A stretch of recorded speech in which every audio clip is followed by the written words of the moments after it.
ओम शांति। आज 14 तारीख है, बुधवार का दिन है। तो प्यारे बाबा ने आज मुरली के अंदर कहा हुआ है कि संगम युग पर ही हमको आत्म अभिमानी बनने की मेहनत करनी है। सतयुग में अथवा कलयुग में ये मेहनत नहीं करनी है। संगम पर बाप आने के बाद ही हम आत्मा ही इसकी स्मृति दिलाते हैं, नहीं तो हम देह की स्मृति में रहते हैं।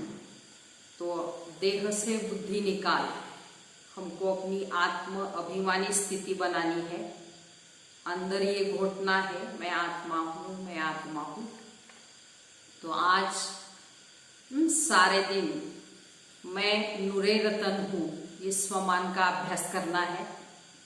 तो बाबा कहते हैं विश्व की अनेक आत्माओं को हमको नजर से निहाल करना है। तो इसके लिए वो आत्माएं एक सेकेंड की दृष्टि के लिए प्यासी हुई है। तो उन आत्माओं को हमको दृष्टि से निहाल करना है। तो इसलिए अपनी बाबा कहते हैं नजर को निहाल करने के लिए हमको दर्शनीय मूर्त बनना है। तो सारा दिन इस स्वमान का भी अभ्यास करना है।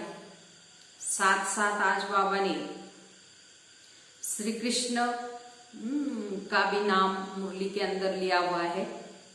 जैसे बाबा कहते हैं श्री कृष्ण का नाम उसके माँ बाप से भी अधिक वाला क्यों है। तो बाबा ने आज कहा हुआ है कि श्री कृष्ण का जन्म जो है वो योग बल से है, लेकिन माँ बाप का योग बल से जन्म नहीं है। पूरी कर्मातीत अवस्था राधे कृष्ण की ही है, वही सदगति को पाते हैं। ऐसे बाबा कहते जब सब पाप खत्म हो जाते हैं तब गुल पावन नई दुनिया में श्री कृष्ण का जन्म होता है, उसे ही वैकुंठ कहा जाता है। तो ऐसे श्री कृष्ण के जन्म का भी रहस्य आज बाबा ने मुरली के अंदर सुनाया हुआ है। तो आज का महावाक्य है, बाबा कहते मीठे बच्चे संगम पर ही तुम्हें आत्म अभिमानी बनने की मेहनत करनी पड़ती। सतयुग अथवा कलयुग में ये मेहनत होती नहीं। प्रश्न है श्री कृष्ण का नाम उनके माँ बाप से भी अधिक बाला है क्यों? उत्तर है क्योंकि श्री कृष्ण से पहले जिनका भी जन्म होता है वह जन्म योग बल से नहीं होता है। कृष्ण के माँ बाप ने कोई योग बल से जन्म नहीं लिया है। दूसरा, पूरी कर्मातीत अवस्था राधे कृष्ण की है, वही सदगति को पाते।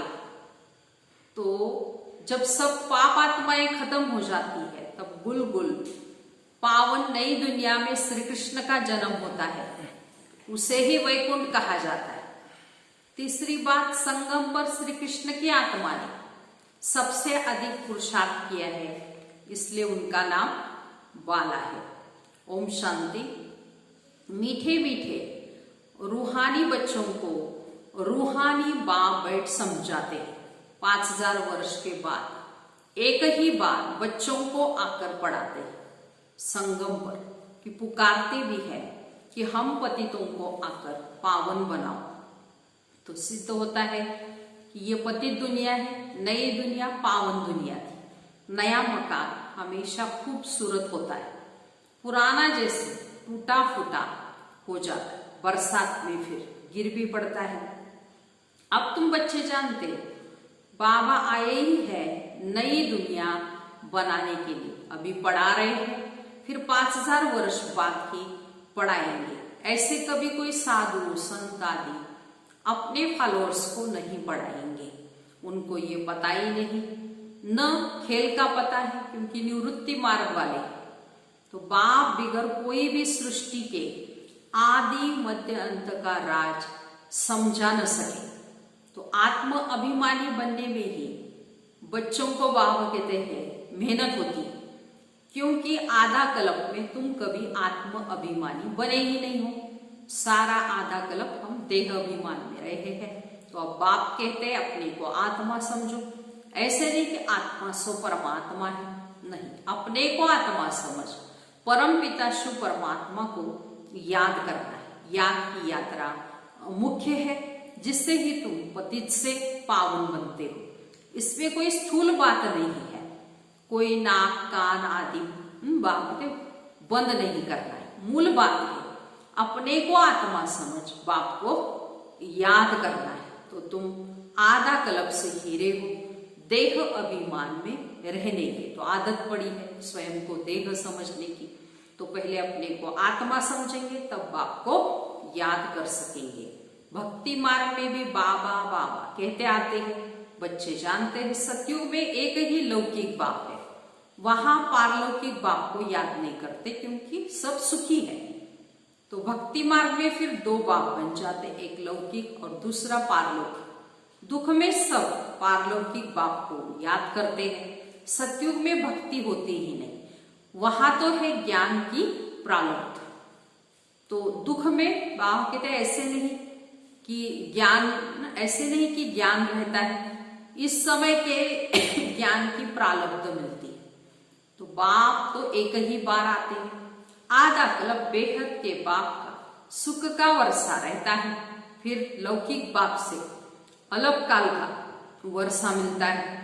ये मनुष्य नहीं समझा सकते। ये है नई बात। 5000 वर्ष में संगम पर एक ही बार बाप आते, जबकि कलयुग अंत सतयुग आदि का संगम होता है। तब बाप आते हैं नई दुनिया की फिर से स्थापना करने के लिए। नई दुनिया में इन लक्ष्मी नारायण का राज्य था, फिर त्रेता में राम राज्य था। तो बाकी देवताओं आदि के जो इतने चित्र बनाए वो सब भक्ति मार्ग की सामग्री है। तो बाप कहते हैं सबको अभी भूल जाओ, अभी अपने घर और नई दुनिया को याद करो। ज्ञान मार्ग है, समझ का मार्ग, जिससे तुम 21 जन्म फिर समझदार बनते हो।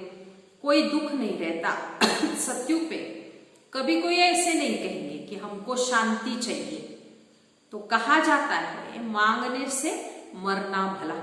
तो बाप तुमको ऐसा साहूकार बना देते हैं जो देवताओं को भगवान से कोई भी चीज मांगने की दरकार ही नहीं रहती। यहाँ तो दुआएं मांगते हैं, क्या क्या मांगते हैं। पोप आदि आते हैं तो कितने दुआ लेने के लिए जाते।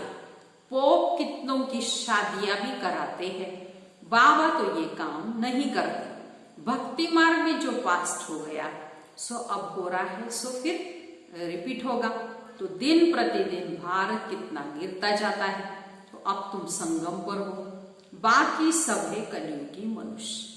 जब तक यहाँ ना आए तब तक कुछ भी समझ न सके।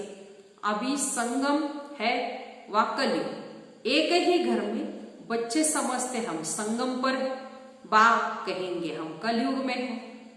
तो कितनी तकलीफ हो पड़ती है, खान पान आदि का भी कितना झंझट हो पड़ता है। तुम संगम ये हो, शुद्ध भोजन खाने वाले।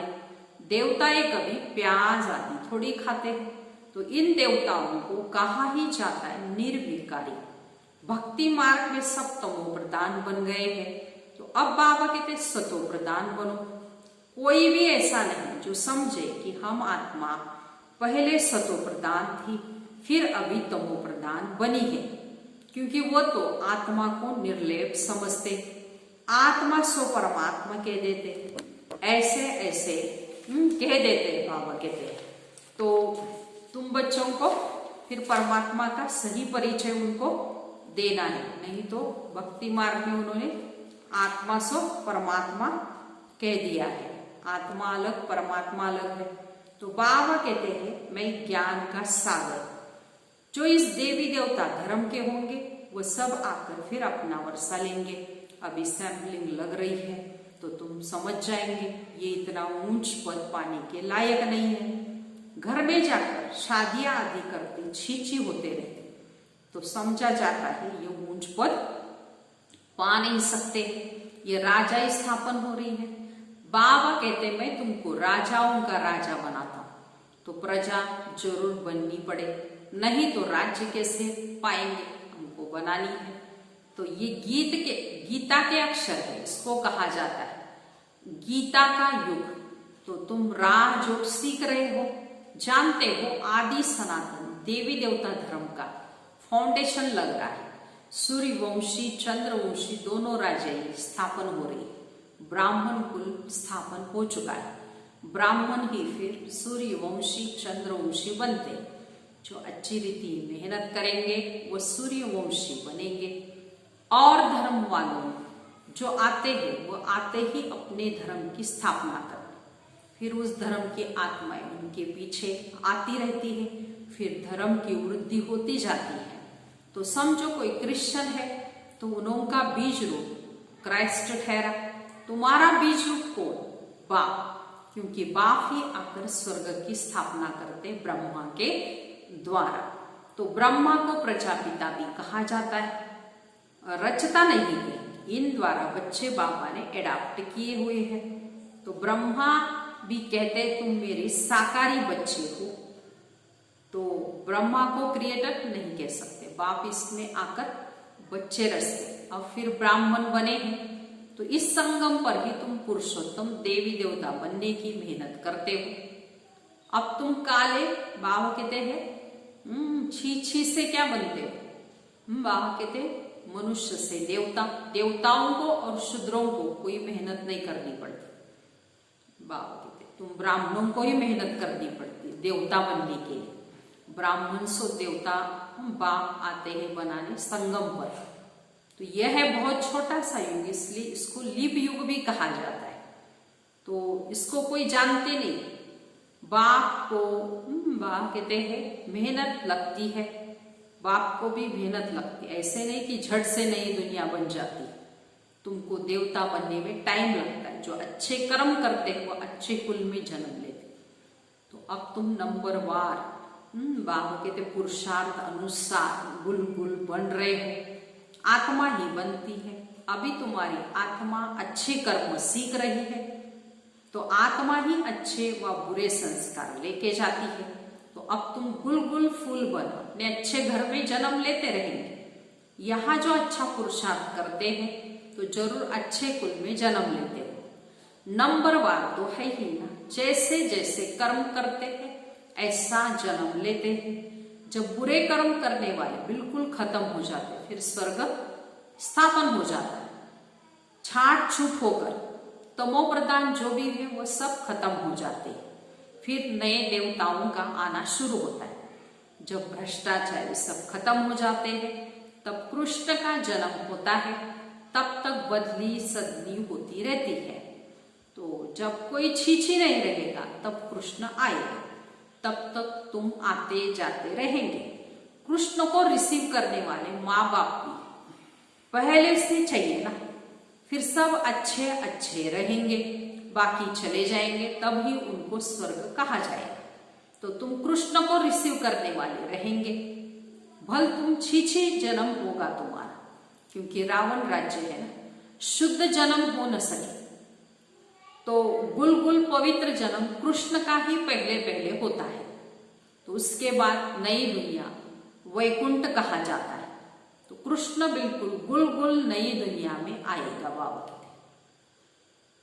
तो रावण संप्रदाय तब बिल्कुल खत्म हो जाएगा। कृष्ण का नाम उनके माँ बाप से बहुत बाला है, कृष्ण के माँ बाप का नाम इतना बाला नहीं है। तो कृष्ण के पहले जिनका जन्म होता है वो योग बल से जन्म नहीं करेंगे। बाबा ने आज ये रहस्य सुना। ऐसे नहीं कि कृष्ण के माँ बाप ने योग बल से जन्म लिया, नहीं। अगर ऐसा होता तो उनका भी बहुत नाम वाला होता। तो सिद्ध होता है उनके माँ बाप ने इतना पुरुषार्थ नहीं किया हुआ है। बाबा कहते ये सिद्ध होता है। तो जितना कृष्ण ने किया है ये सब बातें, बाबा कहते हैं ये सब बातें आगे चल तुम समझ जाएंगे। पूरी कर्मातीत अवस्था वाले राधे कृष्ण ही है। बाबा कहते हैं गति, बाबा कहते गति सदगति पूरी कर्मातीत अवस्था होने के बाद ही मिलेगी, वही सदगति में आते। तो पाप आत्माएं सब खत्म हो जाती है, तब उनका जन्म होगा। फिर कहेंगे पावन दुनिया, इसलिए कृष्ण का नाम बाला है, माँ बाप का इतना नहीं है। बाबा कहते हैं आगे चल बहुत साक्षात्कार होंगे तुम, टाइम तो पड़ा है, तुम किसको भी समझा सकते हो, ये बनने के लिए पढ़ रहे हो। तो विश्व में इनका राज्य अब स्थापन हो रहा है, हमारे लिए अब नई दुनिया चाहिए। तो अब तुमको दैवी संप्रदाय नहीं कहेंगे, तो तुम हो ब्राह्मण संप्रदाय, देवता बनने वाले हो, दैवी संप्रदाय बन जाएंगे। फिर तुम्हारी आत्मा और शरीर दोनों स्वच्छ होंगे। तो तुम अभी संगम युगी पुरुषोत्तम बनने वाले हो। ये सारी मेहनत की बात है, याद से ही विक्रमाजीत बनना है। तो तुम खुद कहते हो याद घड़ी घड़ी भूल जाते हो। तो बाबा पिकनिक पर बैठे हैं, तो बाबा को ख्याल रहता है कि हम याद में नहीं रहेंगे तो बाबा क्या कहेंगे, इसलिए बाबा कहते हैं तुम याद में बैठ पिकनिक करो, कर्म करते माशूक को याद करो तो विकर्म विनाश होंगे। इसमें मेहनत है, क्योंकि याद से आत्मा पवित्र होगी, अविनाशी ज्ञान धन जमा होगा। फिर अगर अपवित्र बन जाता तो सारा ज्ञान फिर भेजा। तो पवित्रता है मुख्य। तो याद के बल से अपने आत्मा को हमको पावन बना, इसलिए बाबा कहते हैं मुख्य है याद की यात्रा, बाप को भूलना ही नहीं है। तो मुख्य ये याद की मेहनत करनी है, जिससे आत्मा पवित्र बन जाएगी, क्योंकि मुख्य पवित्रता है। बाबा तो अच्छी अच्छी बातें समझाते, ये सृष्टि चक्र के आदि मध्य अंत का ज्ञान और कोई में भी नहीं, और जो भी सत्संग आदि है वो सब भक्ति मार्ग के। तो बाबा ने समझा भक्ति वास्तव में प्रवृत्ति मार्ग वालों को ही करती। तुम्हारे में तो कितनी ताकत रहती, घर बैठे तुमको सुख मिल जाता, सर्व शक्तिमान बाप से तुम इतनी ताकत लेते हो। सन्यासियों में भी पहले ताकत थी जब जंगलों में रहते थे, अभी तो कितने बड़े बड़े फ्लैट बनाकर रहते वो भी, तो अभी वो ताकत उनमें नहीं रही है। जैसे तुम्हारे में भी पहले सुख की ताकत रहती, फिर धीरे धीरे तुम्हारी भी गुम हो जाती है। तो उनमें भी पहले शांति की ताकत थी, वो ताकत नहीं रही हुई है। आगे तो सच कहते थे कि रचता और रचना को हम नहीं जानते, अभी तो अपने को भगवान शिव हम कह बैठे हैं। तो बाबा समझाते इस समय सारा झाड़ तमो प्रधान है, इसलिए साधुओं आदियों का भी उद्धार करने मुझे आना पड़ता है। मैं आता हूँ, ये दुनिया ही बदलनी है, सब आत्माएं वापिस चली जाएगी। एक भी नहीं जिसको ये पता हो कि हमारी आत्मा में अविनाशी पार्ट भरा हुआ है, जो फिर से रिपीट करेंगे। तो आत्मा इतनी छोटी बिंदी है और इसमें अविनाशी पार्ट भरा है, जो कभी भी विनाश को नहीं हो पाता। इसमें बड़ी बाबा कहते हैं इसमें बुद्धि बड़ी अच्छी और पवित्र चाहिए। वो तब होगी जब याद की यात्रा में मस्त रहेंगे, तब पावन बनेंगे। मेहनत सिवाय बाबा कहते पद थोड़ी मिलेगा, इसलिए गाया जाता है चढ़े तो चाके वैकुंठ रस, गिरे तो चकना चूर। कहा ऊंचते ऊंच राजाओं का डबल सिरताज पद, और कहा प्रजा। पढ़ाने वाला तो एक ही, देखो पढ़ाई भी एक है, पढ़ाने वाला भी एक, लेकिन पद कितने? तो ये सारा भाग पुरुषार्थ के ऊपर है, इसमें समझ बड़ी अच्छी चाहिए। बाबा बार बार समझाते हैं याद की यात्रा मुख्य है। मैं तुमको पढ़ाकर विश्व का मालिक बनाता हूँ, तो टीचर गुरु भी होगा। तो बाबा तो है टीचरों का टीचर, बापों का बाप। ये तो तुम बच्चे जानते हो, हमारा बाबा बहुत ही प्यारा है। तो ऐसे बाप को बहुत ही याद करना चाहिए। पढ़ना भी पूरा है, बाप को याद नहीं करेंगे तो पाप नष्ट भी नहीं होंगे। तो बाबा सभी आत्माओं को साथ ले जाएंगे, तो बाकी सब शरीर यहाँ ही खत्म हो जाएंगे। आत्माएं अपने अपने धर्म के सेक्शन में जाकर वहां परम धाम में निवास करती है। अच्छा, मीठे मीठे सिकलते बच्चों पर माता पिता बाप दादा का याद प्यार और गुड मॉर्निंग। रूहानी बाप की रूहानी बच्चों को नमस्ते। हम रूहानी बच्चों की रूहानी माता पिता बाप दादा को याद प्यार, गुड मॉर्निंग और नमस्ते। अब इस सारी मुरली का धारणा के लिए मुख्य सार सुनेंगे। पहली पॉइंट है, बुद्धि को पवित्र बनाने के लिए याद की यात्रा में मस्त रहना है। कर्म करते भी एक माशूक के याद में रहे, तब कर्मातीत बनेंगे। दूसरी पॉइंट, इस छोटे से युग में मनुष्य से देवता बनने की मेहनत करनी है। अच्छे कर्मों के अनुसार अच्छे संस्कारों को धारण कर अच्छे कुल में जाना है। आज का वरदान, जहान के नूर बन, भक्तों को नजर से निहाल करने वाले दर्शनीय मूरत भव। विस्तार, सारा विश्व आप जहान के आंखों की दृष्टि लेने के लिए इंतजार में है। जब आप जहान के नूर अपनी संपूर्ण स्टेज तक पहुंचेंगे, अर्थात संपूर्णता की आंख खोलेंगे, तब ही सेकंड में विश्व परिवर्तन होगा। फिर आप दर्शनीय मूरत आत्माएं अपनी नजर से भक्तात्माओं को निहाल कर सकेंगे। नजर से निहाल होने वालों की लंबी क्यों है, इसलिए संपूर्णता की आंख खुली रहे। आंखों को मलना और संकल्पों का गुटका व जुटका खाना बंद करो, तब दर्शनीय मूरत बन सकेंगे।